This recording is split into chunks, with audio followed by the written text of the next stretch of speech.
Reba McEntire is in Raleigh, North Carolina, where she just found out her 4 times great-grandfather, George Brassfield, was a respected land and business owner.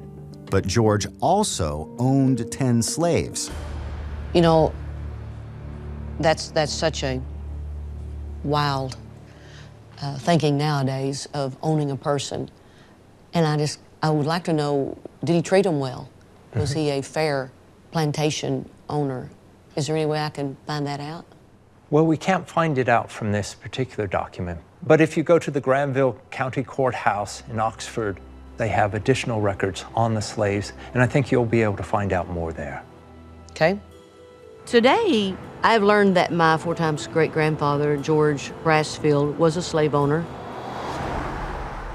You know, you read it in the history books and you see it in movies and television shows, but to know that your ancestors were slave owners, it does put it in a different perspective.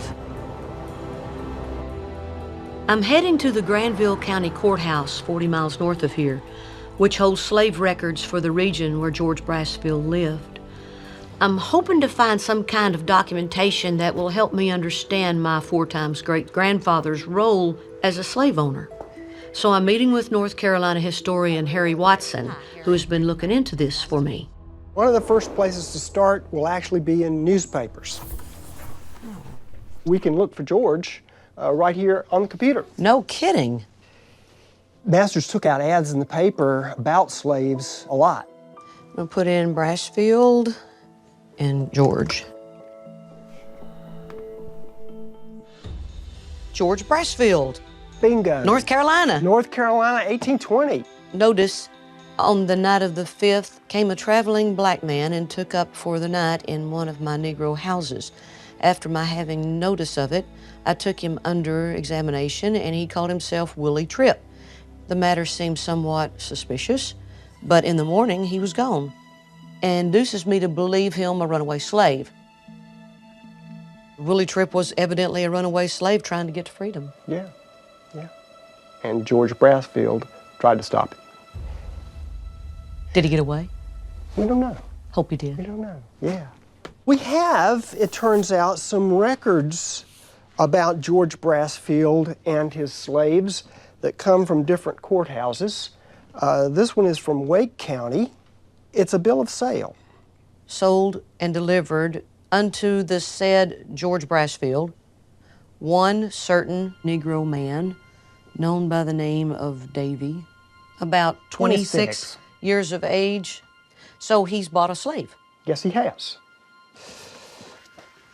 George Brassfield selling something to Benjamin Hobson, a girl by the name of Rachel, about 20 years of age, with her increase, her baby? A child? That means all the babies she will ever have. Wow. Sum of $300 silver dollars. So $300. $300. Oh, he's a slave trader. He is. George is selling Peter. Mm-hmm. Now about 3 years old. Selling him a 3-year-old kid? Yeah.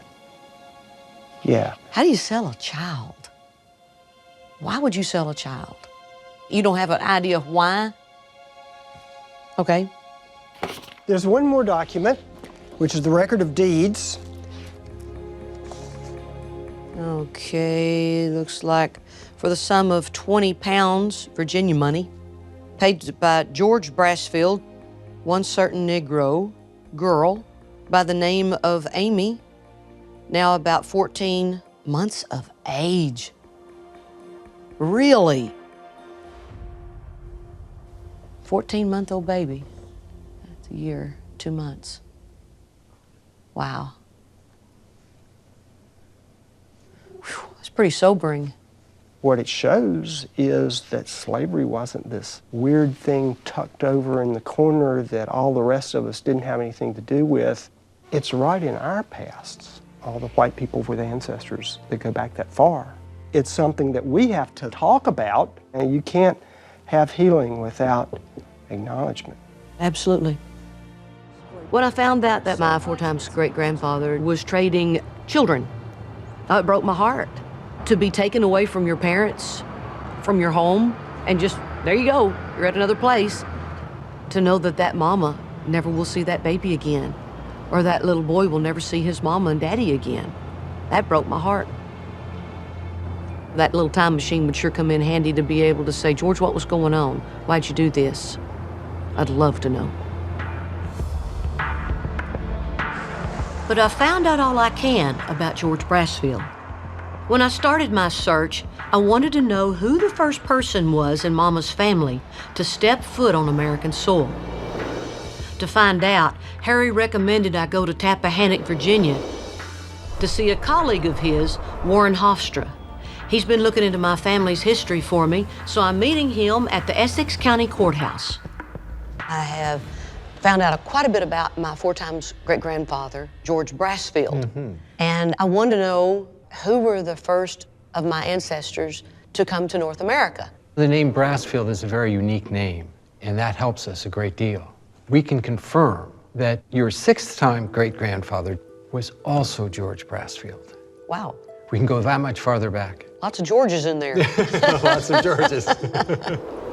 Warren has traced my mother's family line back 2 more generations to another George Brassfield. And Warren says he has a land deed from 1721 that can tell me a little bit more about who my 6 times great-grandfather was. That is beautiful.